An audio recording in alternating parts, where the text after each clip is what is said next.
Greetings, fellow Earthlings, and welcome to Tales from the Hoop, a podcast dedicated to diving into the weird, wild, and wacky stories from basketball history.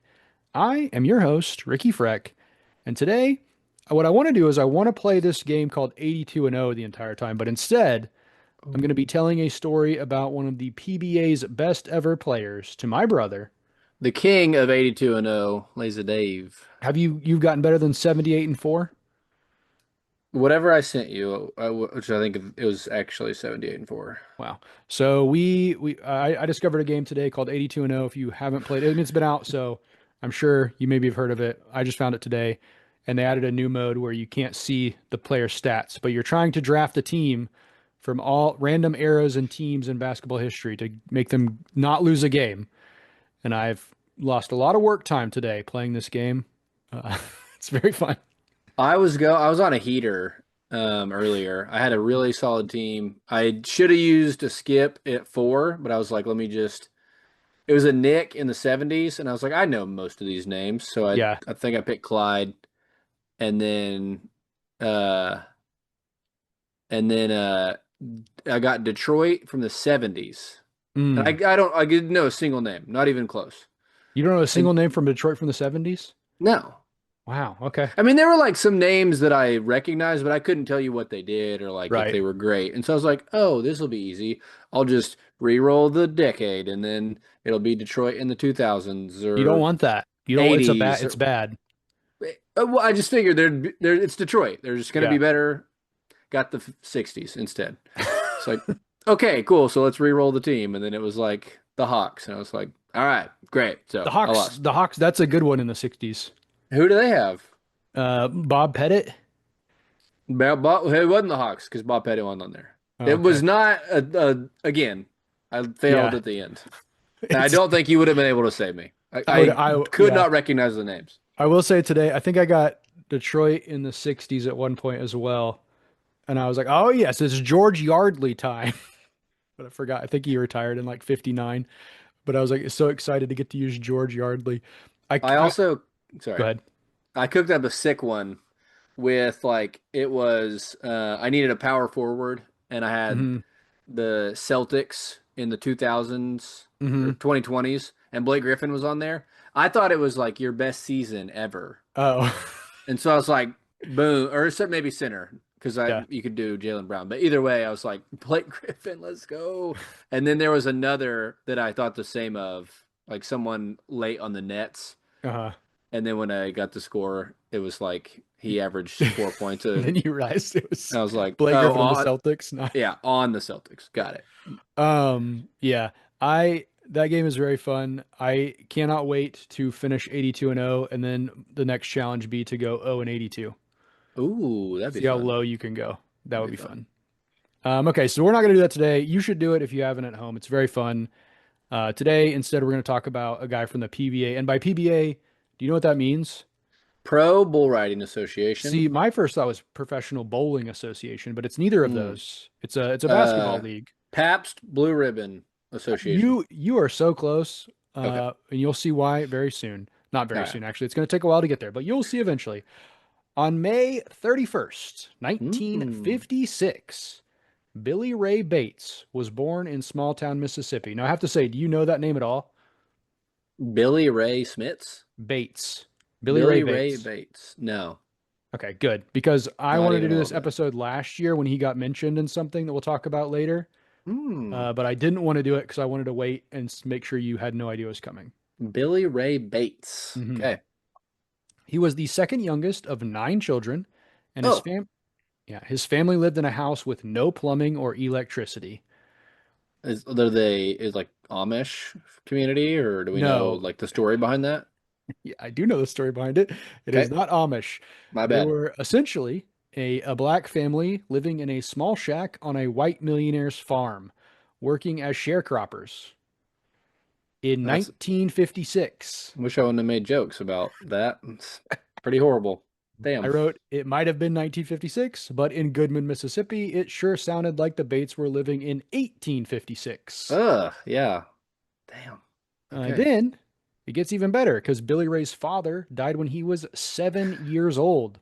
This podcast sucks because you always say it gets better, and it like sometimes you're being legit and it does, but most of the time you're being funny and it's really sad what you say next. So his dad died when he was 7, which meant that all of the Bates children had to start working in the fields to support the family. So he was literally 7 years old picking cotton and Yeah, let's soybeans. let's skip to the basketball. Golly. It gets even better because growing up in poverty is tough on anybody, but Billy Ray was predisposed to alcoholism. His Okay. father had suffered from the disease for many years, and, Billy Ray had to grow up fast.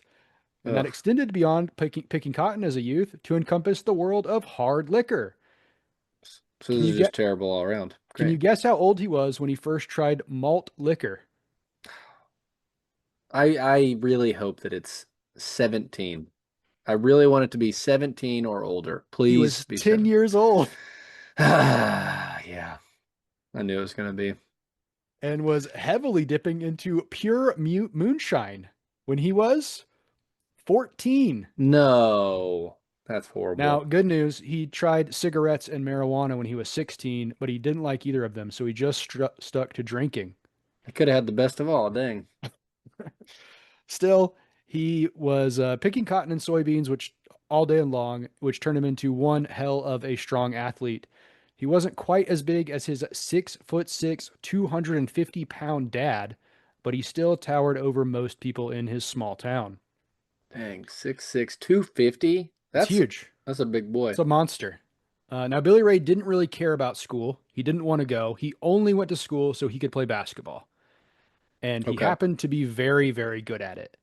So the Yeah. 6'4" youngster was dunking as a high school sophomore and actually got a We few have a lot D in common. That's cool.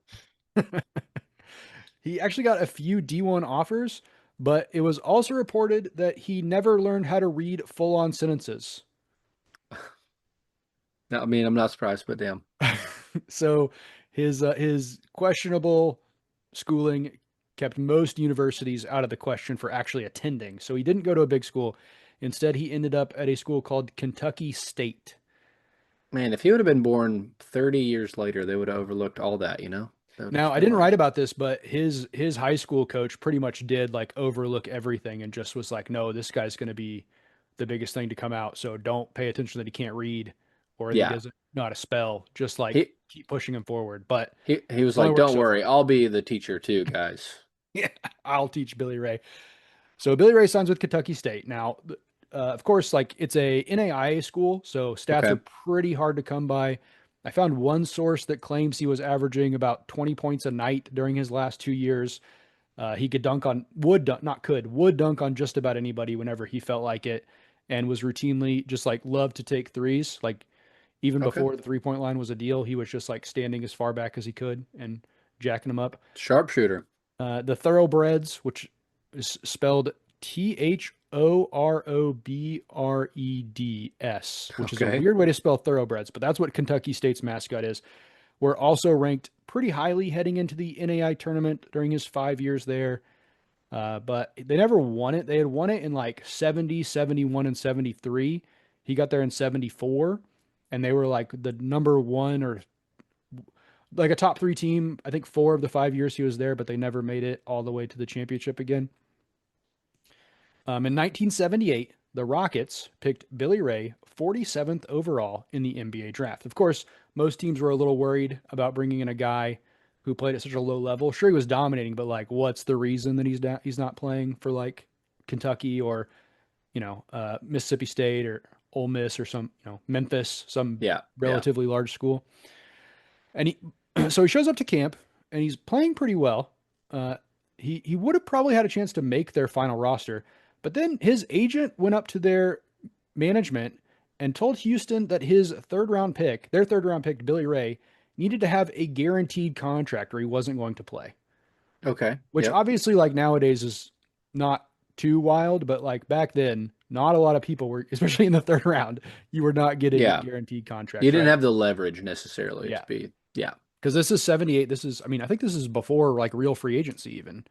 Um, so they told him to kick rocks, and Billy Ray was forced to play in the Continental Basketball Association, which is kind of like the precursor to the G League in a way. I mean, it's Okay. different, but it's a good way to describe it for modern audiences. So he was playing with a team called the Maine Lumberjacks. Hmm. He won Rookie of the Year in his first season and also won their slam dunk contest. In fact, Billy Ray was such a powerful dunker that he was credited with breaking four backboards in the CBA. Now, of course, we don't know like what style of rims they were using, but you I mean, does it really matter if no one else is breaking them? know, but he was tearing them down with impressive regularity. And he's also like, usually we think a guy breaking a rim, right? You think like Daryl Dawkins Shaq that's like 6'10, Right. 7 foot, not a 6'4" guard, Right. right? And how do we know how much he weighs? Uh, I know how much he weighed later. I don't know how much he weighed now. Okay, doesn't matter. I mean, I would say he probably weighed around 210 pounds from what I yeah, know later. you said he was smaller than his dad, and I'm like, guy's a lot bigger than his dad. Don't break rims that often. So, Yeah. So then in 1980, he's named to the All CBA first team roster. So he's very, very good. And he also coached the Lumberjacks for 12 games. He was a hmm, player coach. They okay, went 5-7, which doesn't sound great, but the team did play sub 500 level basketball that year. So it was pretty much par for the course. They actually made it to the playoffs despite being under 500 and won a series before okay, dropping out. But yeah. he's playing well in the CBA, and that eventually secures him a 10-day contract with the Trailblazers in 1980. They were still doing 10 days back then. Yeah. Or, I well, thought that was like a made up concept because of the switching people back and forth between the G League. so it might not be called a 10-day contract back then. That might just be like the modern parlance that I was reading because Oh, gotcha. the articles talking about this stuff were written in like 2012. So Yeah, I see. could be wrong, but that's what they were called in the stuff I was reading. Okay, because like we've learned so much about the old leagues and how little they were getting paid, and I'm just like, why even sign someone to a 10-day contract? And why Yeah. would you even want to sign one? Like, why? I would just keep moving. Yeah, I don't know. Well, so he signs the 10-day contract or the equivalent in I think it's February of that season. So he's kind of like coming on towards the playoff push, right? He's Okay. gonna be there. He's a I was putting the thing. He's a flamboyant high flyer who quickly became a fan favorite. In the regular season, he played in 16 games and averaged 11 points off the bench. Billy Ray was the kind of leaper you imagine when you talk about hang time. He described himself as MJ before MJ. And to his credit, several of his teammates were like, but you know what? That's not really wrong, Hmm. right? He's not as polished. He doesn't have like the Yeah, defensive skill. He doesn't have the same drive. He can't read, but like the guy could jump out of the gym and do pretty much anything you want he was getting them offensively on a basketball buckets. court. Yeah. Yeah. He also puzzled teammates with how unprepared he was to be a pro player.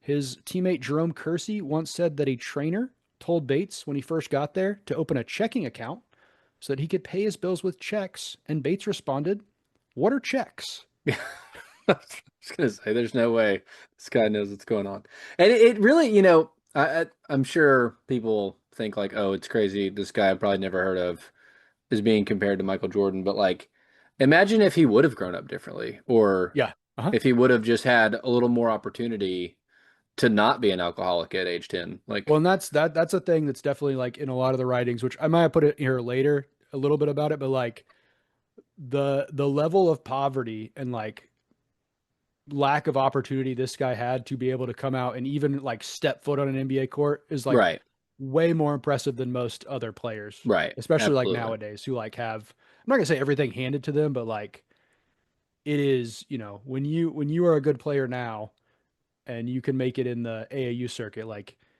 you get a lot of like good training, right?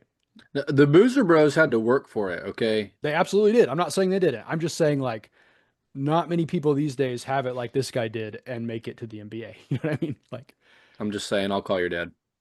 it's a really good commercial. It's also your dad if you call him, so it doesn't really work. Another thing that a lot of players on the team had come, a lot of the black players had also come from poverty, but Billy Ray's upbringing was something else. One time, this story was relayed that one time he was out to dinner with fellow rookie Calvin Nat and the Trailblazers scout Stu Inman.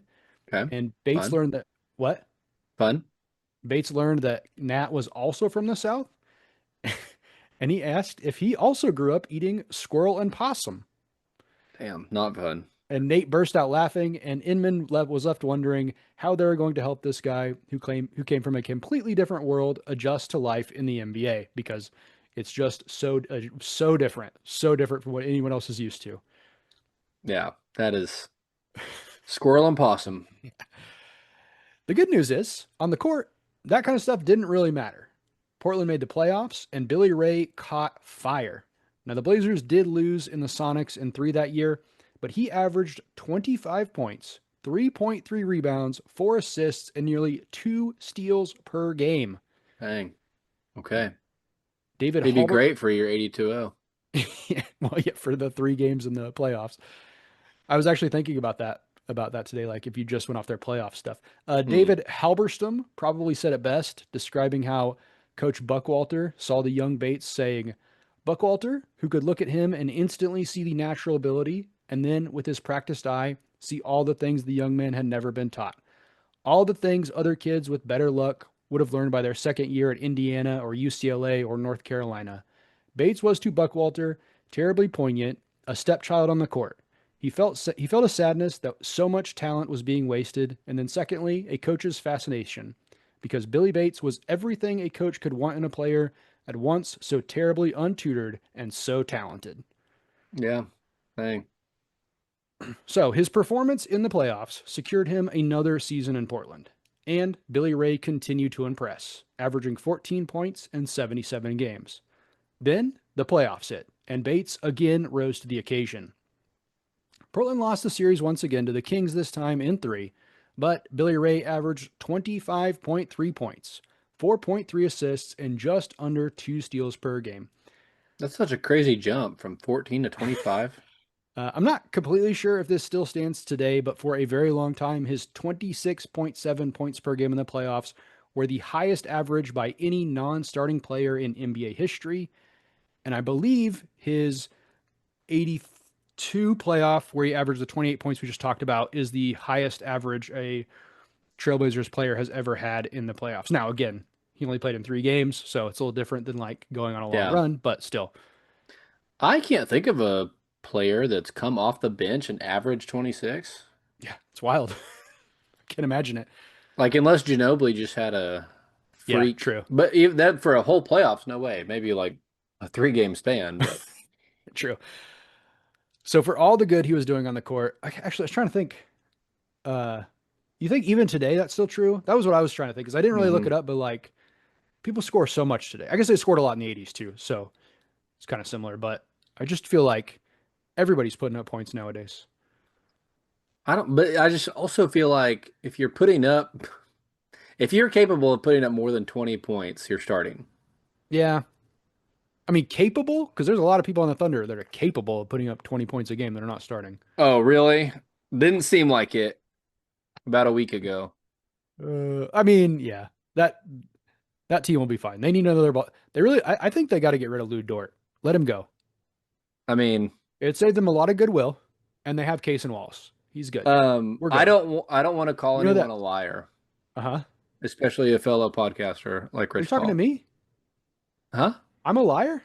No. Oh, There's more to the sentence. okay.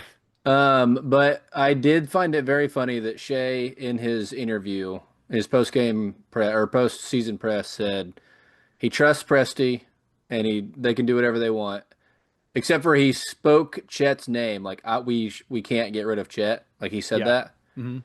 and then an article came out the day after saying that well secretly he's also going to say Dort, and Dort just switched to Clutch Sports like a couple months ago. Mm, And now we're hearing that people close to Shea's thinking think that Dort's the number one priority to talk to Sam Presti and keep on the team. I'm like, come on, bros. He's going to LA. He's not staying. Come on. It's yeah. crazy. I mean, I think he like. I don't think they need him anymore. Yeah, I mean, it would. I think they're still like if he can find his 3-point shot that he lost this year for some reason, Hmm. they're still like room like that for on any team in the league. Yeah. But when you get outplayed by like multiple guys who are younger than you Yeah. doing the same thing but better Yeah. over the course of an entire season, it's Yeah. like, well, probably that room is somewhere else. Yeah. Not turning this into a Thunder podcast, but Sorry. it is. I will say it's very hard to judge a lot of their players right now because like they just took a really good team that was like mostly healthy, the pieces that mattered, right? Like I don't think De'Aaron Fox really matters for that. Hmm. I think De'Aaron Fox is a like a net negative most games. I don't like De'Aaron Fox as a player. Okay. I'd call him a net neutral, but I If see you your point. if you want to say that. Um, and they did that with one good ball handler and missing a guy who last year was a top 12 player in the NBA. So like Yeah. it's very difficult to be like we need to reassess this team, right? Like Stephen A being like, "Oh, trade Chet for Giannis." I'm like, yeah. I Yeah. mean, but I don't know. It's just it's a weird. It's I wish they had lost if they were going to lose, which I wanted them to lose, but also didn't because it's funnier when the internet is mad. I wish if they had lost healthy because I mean Hmm. they played the Spurs 11 times this year and neither team was completely healthy in any game, which is Yeah. going to be true for most teams. But like the Thunder were usually the one that wasn't healthy. Yeah. You know what I mean? So it's like very hard to be like, oh, they have to turn it around, blah blah blah. I'm like, I don't. It's weird, but whatever. I think when 70% of your team is the third best team in the league, you can chill and not you don't have to trade for Giannis just Yeah. because one guy had a bad series. What they should do is they should use one of those draft picks to draft Oscar Wembanyama and Oh, try does he to. have a brother? Yeah, he has a younger brother that's 19. He should try to convince Wimby to eventually come over. How tall is he? 6'8". I think He's I said in a chat, he's a Thanasis contract. He's not a real contract, I don't think. someone sent me a text. I think it was a joke, but they said, "How many draft picks would you have to include to get Wimby back for Chet?"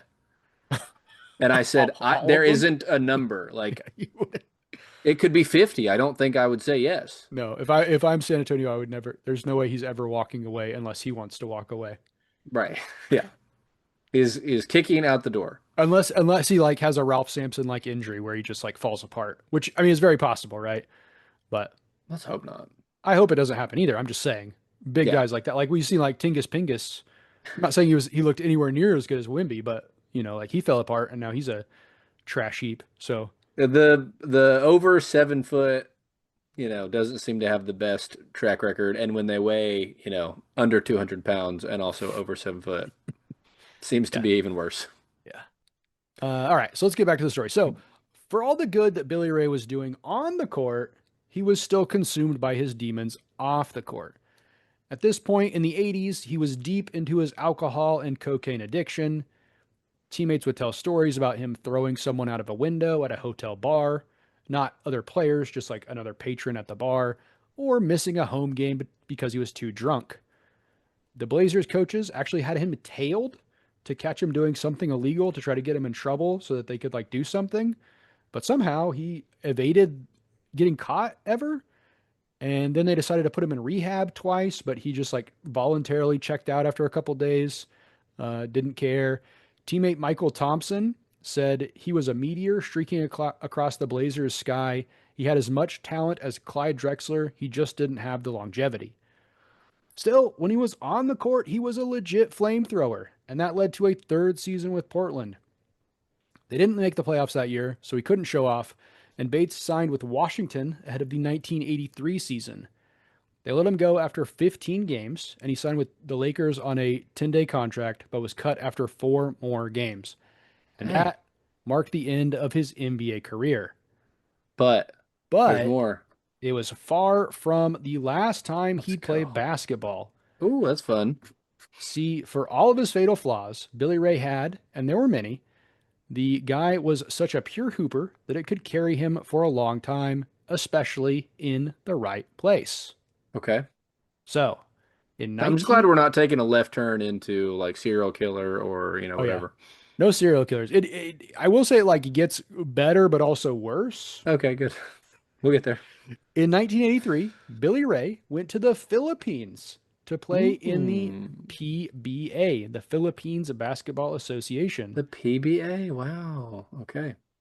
His, and do you know anything about like how much Filipinos love basketball? I know it's a pretty big deal, Yeah, right? huge, huge deal. Yeah.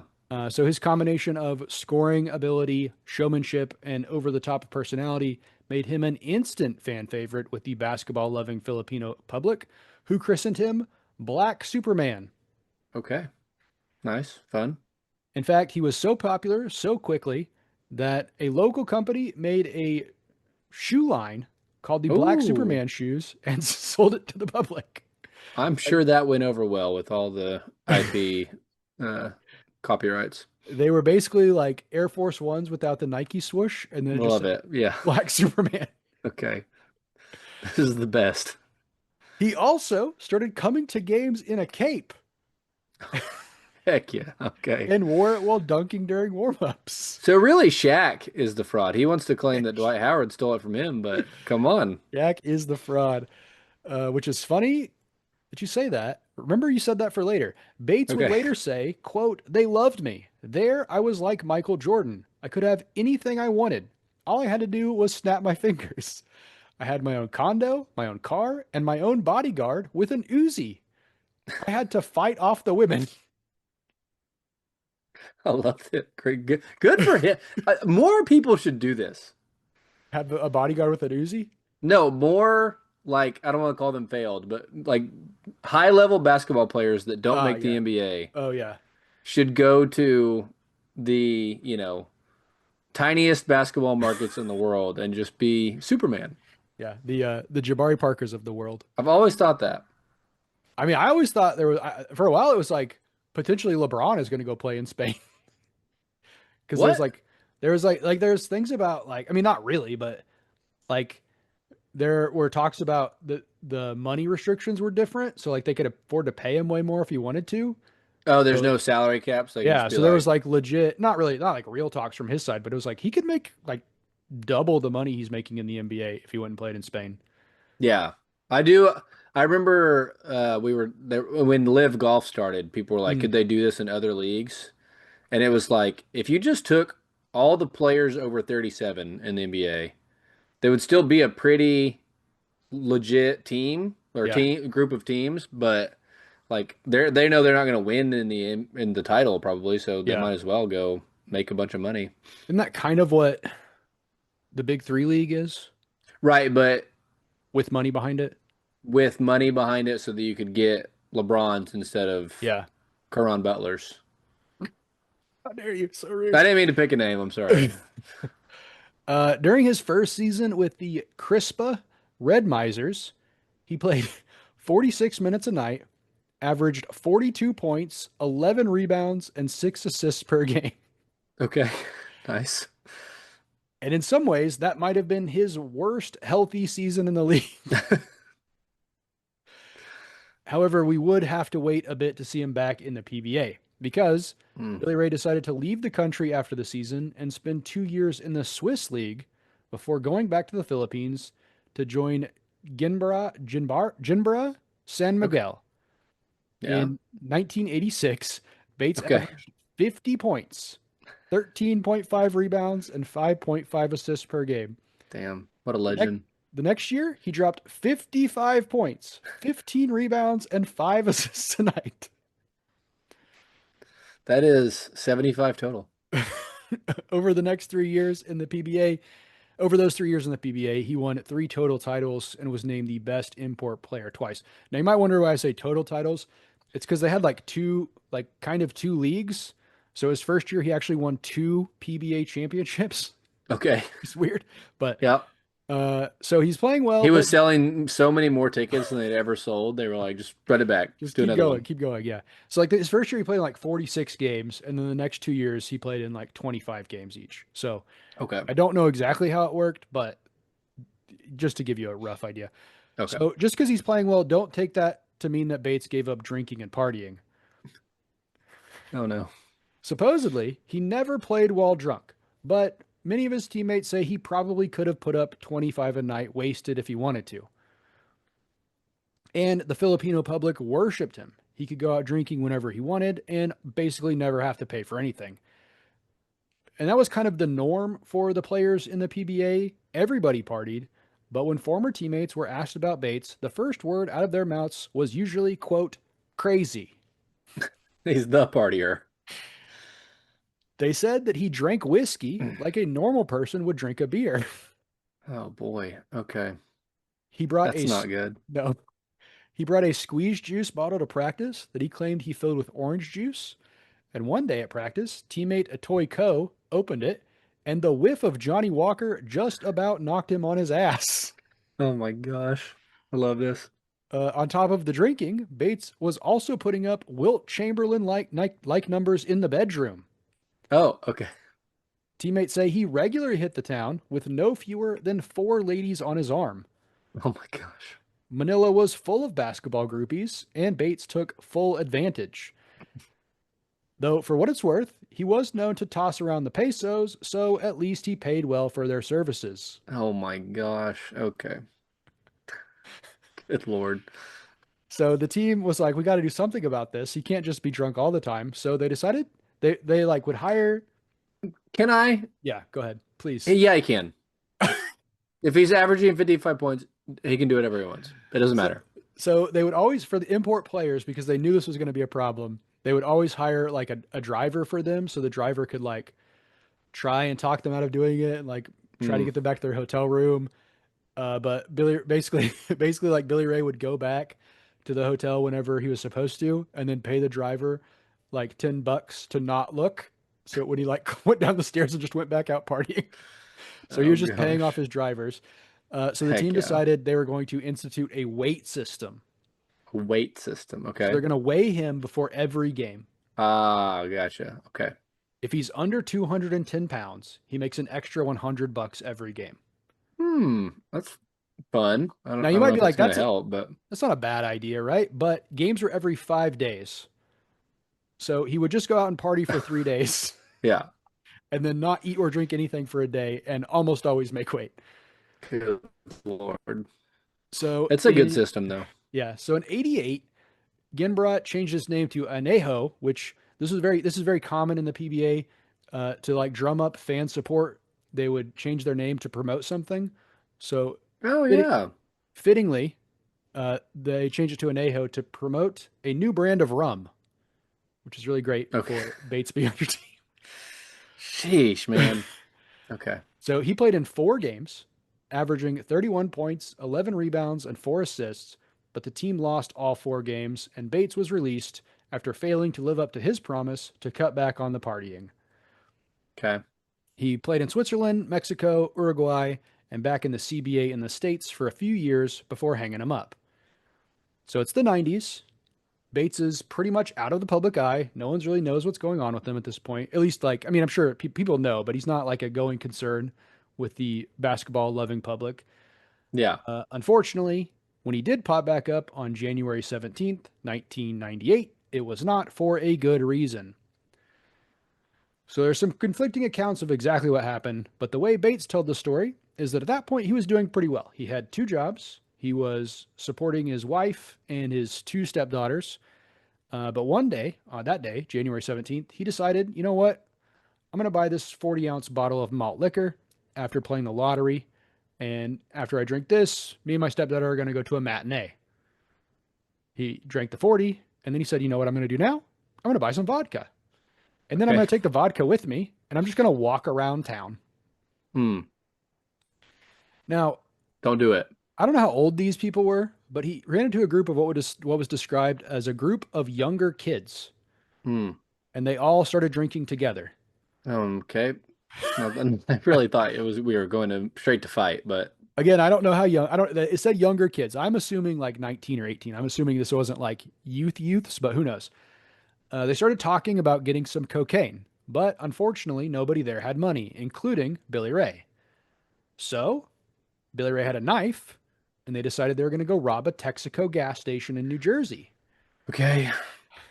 Uh-huh. By the time they got there, the crowd had actually deserted Billy Ray. He looked behind him, nobody was there. They were standing across the street at a phone booth. He was just there by himself. But, he's already there at this point. So He walked into the gas Knife station. in hand, might as well. He walked into the gas station and robbed it. Now, he says he didn't use the weapon to do anything, but the clerk had to get 3 stitches on his ear, so I'll let you be the judge of what happened.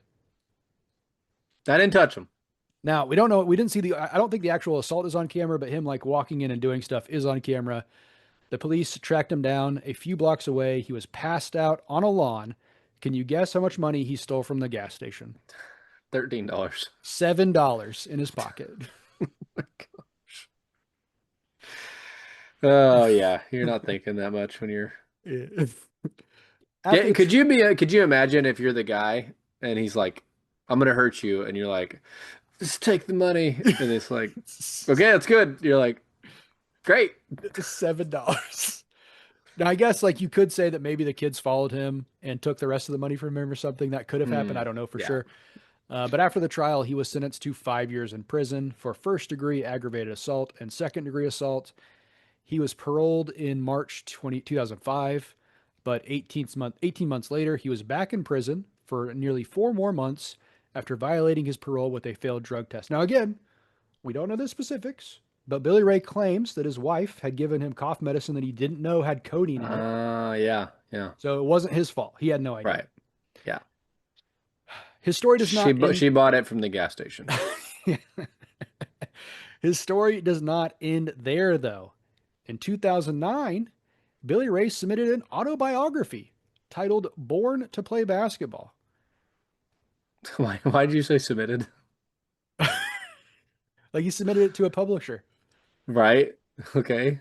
Continue. So if you remember, this man finished high school and reportedly could not read. Oh yeah, I did not remember that actually. So you might not be surprised to learn that Bates submitted a handwritten, all in legal paper in a combination of ink and pencil. It was 714 pages long. Okay, that's impressive. I thought Uh, you were gonna say like 80. it was described as a mix of like stories, half remembered stories, and a diary. Okay. And he'd written most of it while in prison, and it needed significant editing. Unfortunately, it was never published. Yeah, definitely unfortunately. And we need this book. Yeah, it would be great. In 2011, Bates, who is often seen as the best foreign player in PBA history, was inducted into the Hall of Fame. He flew to the country to take part in the ceremonies, which eventually led to a job with the Philippine Patriots as a skills Mm. coach. Okay. Yeah. Unfortunately, he was fired soon after due to, quote, repeated misconduct and acts detrimental to the league and the team. They just got soft, I think. Uh, He's probably doing the same old stuff, but oh, for sure. He they definitely is couldn't just handle doing it the same anymore. old stuff. So I left out some stuff because it's really sad about like people walking up to him in the streets and he was just like very sad, like that he kind of has a job, but not really. Yeah. But we could skip all that because it's just really depressing.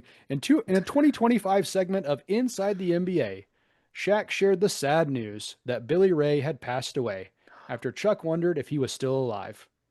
I remember this happening. I obviously had no idea who this was at the time, but I remember specifically. Many were saddened by the news, but It Billy was Ray super was weird, yeah. just surprised. A New Jersey journalist tracked him down, and Bates said, "I'm doing pretty good for a dead man." Good old They did like an apology. Yep, sorry. Ernie Johnson did apologize for the premature announcement in the next episode, but weirdly, Shaq and Chuck didn't say anything. That's so weird. Yeah. Maybe And they spoke with him or something. I don't know. as far as I know, he's still alive. Hopefully, doing better than he was in like 2013 because it Yeah. seemed pretty rough. Dang. But we don't know.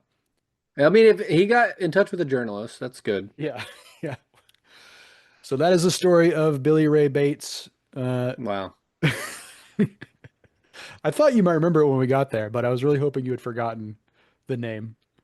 Oh yeah, I definitely didn't remember the name at all, but I vividly remember the Ernie Johnson apology and just being like, who is this person they're even talking about? Like, why do we even care? And Shaq being so confident he's dead. First of all, like Chuck is like, is he still alive? And then Kenny and Ernie are like, you can't say that. Like, and then Chuck is like, he's sorry to say, He's passed away. He's definitely dead.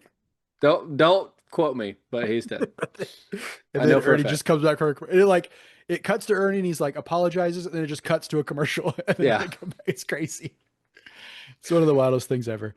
Okay, so sources for this episode: freedarko.blogspot.com, Phil Starr, The Oregonian, The Pittsburgh Press, Deadspin, Art Requirion from Way Downtown, Sports Illustrated, Awful Announcing. I wonder if you can guess what that source was for. NJ.NewJersey.com, and our Lord and Savior basketball reference as always. All right, so that was a good episode. I think we had a lot of fun with it. Yeah. We will be back. Well, actually, do you have anything else you want to say about the season that was? I guess it doesn't matter to you anymore. You're going to watch the rest of the season? Yeah, sure. I mean, I'm a finals guy. I'll always watch the finals. I like both teams playing, so Mm. we'll have a good time. I'm so conflicted. I think that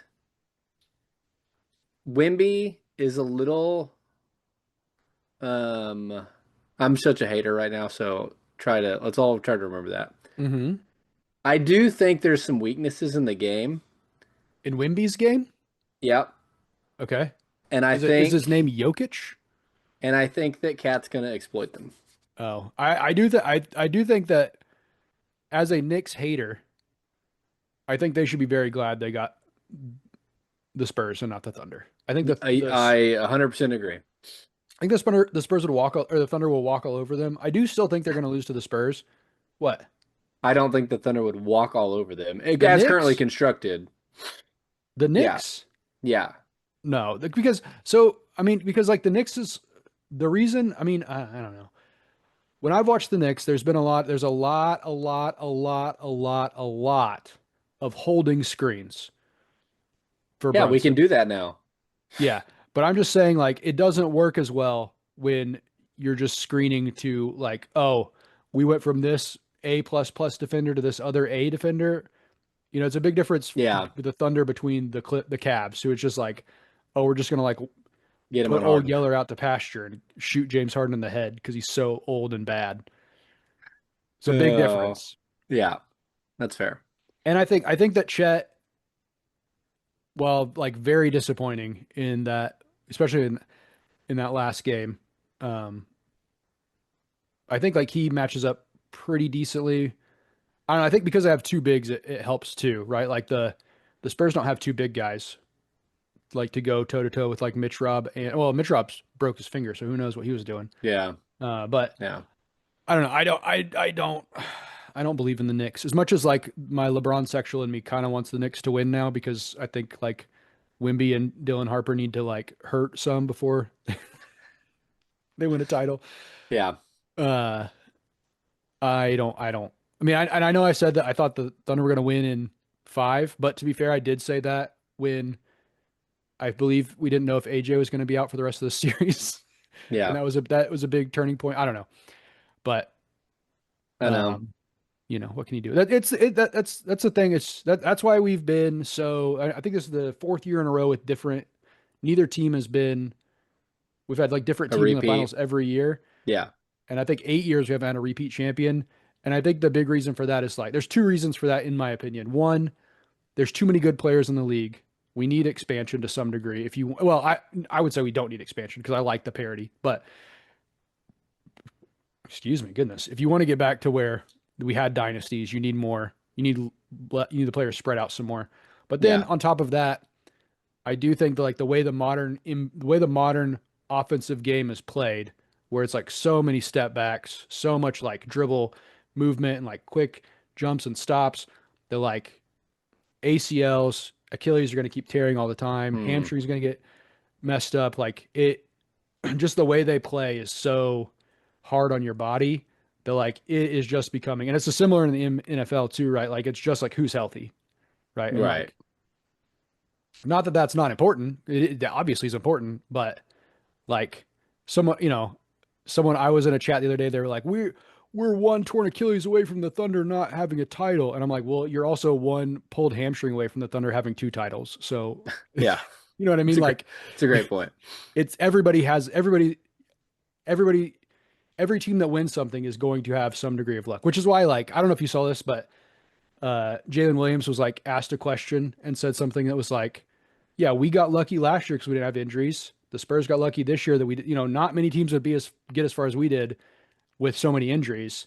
And Yeah, people were like, "Oh, he's just saying the Spurs won because they're lucky." No, he's just saying like luck is a big factor in like winning a title. You have right. some degree of injury is luck, you know. I wouldn't like, I mean, you can say there were certain years that had bigger injuries or injuries to, more impactful players, Yeah. but like I would be hard pressed to find a year where there wasn't a all NBA level player from the year before that wasn't like hurt at somewhere around along the season, you Oh, know? yeah, yeah, yeah, for And sure. even if it's a minor injury, people will just be like, well, okay. I mean, he didn't play like the Yeah. first part of the year, so we'll just sit the rest of the year. We'll load And manage him. yeah, and like the Thunder, real not I wouldn't say realistically, but like I mean,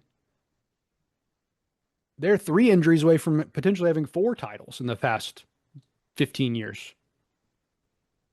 Like Oh, If Katie doesn't get hurt, if yeah, Russ doesn't get hurt, yeah, I'm not saying it's guaranteed, but it's also not guaranteed that if Tyrese Halliburton had been healthy, they would have won that game, right, you yeah, know. But if you want to make that argument, like we could do this all day. Every team could be not every team. A lot of teams could be like, oh, if this had happened, we would have won a title. It's stupid. It's a stupid argument. yeah, But people who are fans of Spurs right now are generally stupid. So yeah. If Sam Bowie never would have got hurt, he probably would have had 6 titles over Mike. well, but Sam Bowie was hurt before he even got drafted. He just lied about it. So Well, just saying.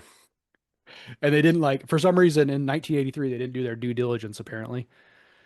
I feel like they still don't do the best job. We always find random Yeah, how stuff. were they should have known that Topic was going to have testicular cancer. Come on. Okay. Honestly, like if he had not had cancer, which I mean, obviously for more reasons it would be way better if he didn't have if he didn't have cancer than for this. But like if he had not had cancer and he had had this whole season to play, that would have been huge because they really needed. They had to have like people are like making fun of Chet a lot, deservedly. But like half the Yeah. reason he was so bad is because they didn't have to guard anybody else, Yeah, right? the offense of like our entire offense and Chet specifically is his game is so predicated on Hmm. like someone else driving and kicking to him. Yeah, And so or playing in the pick and roll with somebody. And yeah. so when he can't do that, I mean, he took like 10 threes that whole series. right. So, Yeah, which is like not how he usually plays. out So, of control. but yeah, I mean, again, he deserves a lot of hate. I don't, or not hate, but a lot of criticism. But at the same time, he did play well defensively for the most part. So, can't get too mad at him. Yeah. Yeah, they'll be fine. I did see someone did their rankings, like it's like the top 250 players heading into 2027 or something. Oh God. And they had Chet above Jalen Duren. And I was like, you're probably right, but have you considered which one of them would win in a fight? Because Chet would get broken in half. I don't think that's a very good determination, but it is something. It's something. It's It is something. something. All right. Anything else before we get out of here? All good. Okay. I think actually I have no idea what next episode is going to be. I haven't really thought about them. This one I've been planning for a while, but the next one we're going to be flying by the seat of our pants. Love it. Let's So do we'll it. see what happens. We will see you all next time. Goodbye. Peace.